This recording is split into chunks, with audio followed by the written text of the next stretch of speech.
मुलीने पलटल्यावर एक्झॅक्ट मनात मुलाच्या काय रिॲक्शन असते काय सांग? काय असेल ती सध्या काय करते असा एक महत्त्वाचा प्रश्न घेऊन सतीश राजवाडे 6 जानेवारीला आपल्यासोबत येतात आणि या प्रश्नाची शहानिशा करण्यासाठी त्यांची टीम आहे ती म्हणजे अंकुश आणि तेजश्री अर्थात चित्रपट आहे ती सध्या काय करते. एक महत्त्वाचा प्रश्न तुम्हाला की ती सध्या काय करते हे टायटल आहे, हे तुम्ही पहिल्यांदा ऐकलं तेव्हा काय रिॲक्शन होते? खूप सुंदर नाव एका फिल्मसाठी, साधं सोपं आणि तेवढंच पटकन लक्षात येईल असं नाव आणि प्रत्येकाला विचार करायला भाग पाडणारं, चर्चा करायला भाग पाडणारं, आठवण काढायला लावणारं असं हे नाव आहे. तर मला असं वाटतं की ही या नावातली गंमत आहे. म्हणजे जेव्हा शोले जितकं नाव फेमस आहे, मोठं आणि करेक्ट नाव आहे असं म्हणतात त्या फिल्मसाठी, तसं मला असं वाटतं ती सध्या करते नाव फिल्मसाठी खूप छान, गोड आहे, सुंदर आहे. नक्कीच. तेजश्री तुझी रिॲक्शन? ओके. एक महत्त्वाचा प्रश्न असं ती सध्या काय करते हे नाव जितकं सूचक आहे, जितकं विचार करायला लावणार आहे, तसं प्रमोशनच्या वेळेस ही धाकधूक नक्की असणार आहे की हा प्रश्न सतत तुम्हाला येणार आहे. तर त्यासाठीची प्रिपेरेशन काय आहे?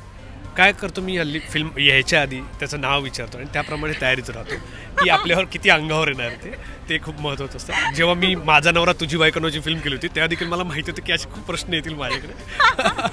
तर मी तयारीच राहतो की तसं काही नाही आहे, ही फिल्म आहे, फिल्मकडे फिल्म म्हणून बघा, पण मला एवढं नक्की वाटतं की तुम्ही रिलेट करा, ती गंमत आहे. जसं आज तुझ्या चेहऱ्यावर स्माईल आहे, प्रश्न विचारताना काय रे ती सध्या काय करते, प्रत्येकाला प्रत्येकाच्या घरात किंवा प्रत्येकाच्या मनात डोकवायला आवडतं की त्याची ती काय करत असेल, तिचा तो काय करत असेल. नक्कीच. तेजश्री तू काय तयारी केलीस या प्रश्नाच्या उत्तरासाठी? नाही, काही खास तयारी नाही केली आहे. आम्ही इतकंच ठरवलंय की असा कुठला प्रश्न आला तर तो असा तुमच्या नकळत वेगळ्याच विषयावर तुम्हाला घेऊन जायचं. राजस्थानमध्ये काय झालं असं आमचं ठरलंय. नक्कीच. तेजश्री तुम्ही दोघंही एकत्र पहिल्यांदाच काम करतायत. असा एक रुटीन क्वेश्चन जो येतो, केमिस्ट्री कशी होती आणि ह्या केमिस्ट्रीबाबत विचारावं असं खास वाटेल कारण तुम्ही ज्या पात्रापर्यंत पोचतायत ती पात्र आधी दोघं निभावतायत, तर ते एक फ्लो होता, तो फ्लो मेंटेन करायचा होता, तर ते सगळं कसं जुळणार? मला असं वाटतं की ना याचं सगळं क्रेडिट सतीश राजवाडे यांना जातं आणि रायटर मनस्विनी लता त्यांना जातं, ज्यांनी हे तयार केलं सगळं. आमचं एक छोटंसं शिबिर झालं ज्याच्यामध्ये सतीशने आम्हाला कसं बोलायचं, काय बोलायचं ते सांगितलं गेलं. त्या दोघांना अभिनय, आर्या, निर्मोही आणि ह्याला रिदित्यला बोलवलं, सगळे समोर बसले, कोण कसं करतं. मग मी 2-3 दिवस त्या रिदित्यला ऑब्झर्व केलं की तो लेफ्टी आहे, तो लेफ्ट हँडले लिहितो, तो क्रिकेट तसा खेळतो, तो बोलताना असा वागतो, चालताना असं वागतो. तेच मी फॉलो केलं आणि तेच अभिनयाने फॉलो केलं.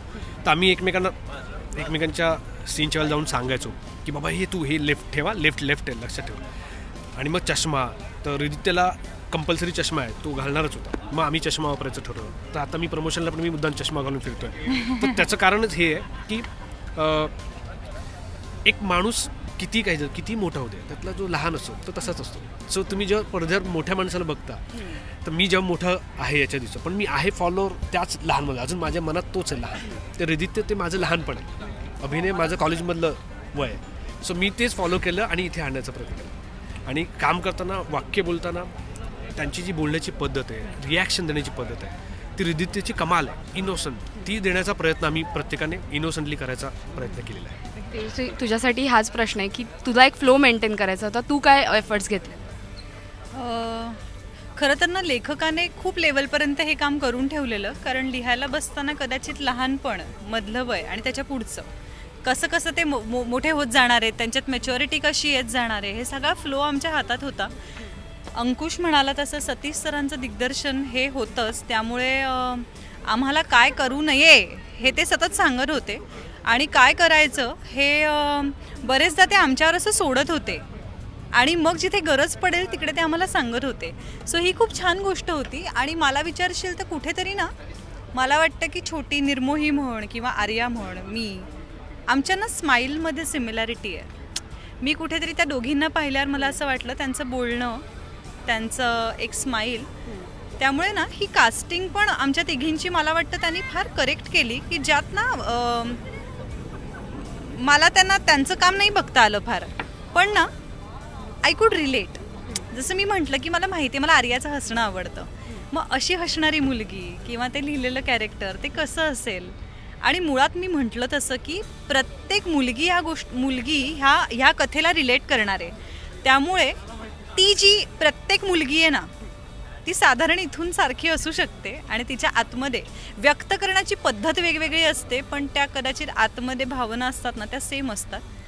सो आम्ही तिघींनी मिळून त्या छान गोड स्माईलने व्यक्त करत आलो आहे आम्ही. So that is the thing.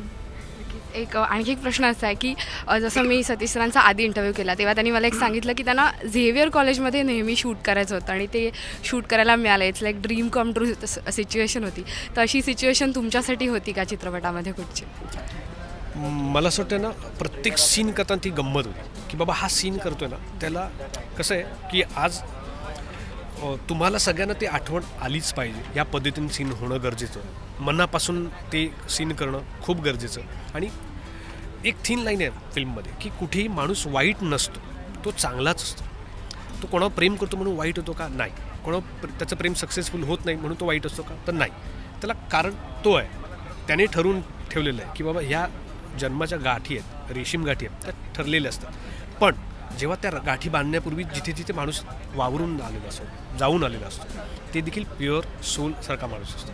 तर मला असं वाटतं की काय म्हणूया आपण, सतीश सर म्हणतात तसंच सेम आहे, त्याला काही वेगळं कारण द्यायची गरज नाही असं मला वाटतं.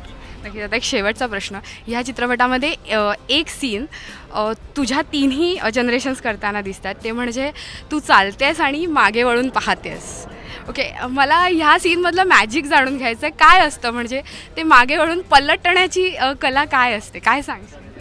काय फिलिंग्स असतात एक्झॅक्टली? आपण जन्माला आलो आहे ना आणि आपल्याला थोडीशी अक्कल येते, कळायला लागतं. टी व्हीवर वगैरे बघून जसा तो सलमान खानबद्दल आमचा छोटा हृदित्य विचारतो तसं सिमरन पलट हे माहिती आहे ग सगळ्यांना, त्यामुळे मी काय वेगळं सांगू, हे प्रत्येकाला माहिती आहे. मुलीने वळून बघणं, पण ना गंमत काय आहे, त्या प्रत्येक वळण्याच्या मागे काहीतरी असतं आणि ते काय असतं हे कळण्यासाठी तुम्हाला फिल्म बघायला लागेल, हे मी नाही सांगणार. मुलीने पलटल्यावर एक्झॅक्ट मनात मुलाच्या काय रिॲक्शन असते काय सांग?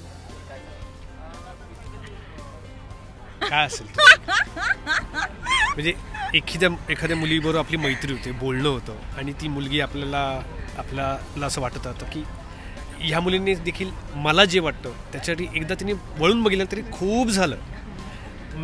सब 100 खून माफ, सगळ्या गोष्टी माफ असं वाटायला लागतं. आणि ती चालत निघते बघ बघ बघ नाही बघत. ती जेव्हा वळून बघते जन्नत जन्नत जन्नत जन्नत बस. नक्कीच ती सध्या काय करते चित्रपटासाठी तुम्हाला खूप खूप शुभेच्छा. आणि नक्कीच जन्नत आणि ही फिलिंग खूप पॉप्युलर आहे आणि लोक पुढे कॅरी ऑन करतील. Thank you so much and all the best. Thank you so much. Thank you. Cameraman Faizan सोबत श्वेतांबरा सावंत, राष्ट्रीय मराठी. नमस्कार, मी अंकुश चौधरी, तुम्ही पाहताय राष्ट्रीय मराठी.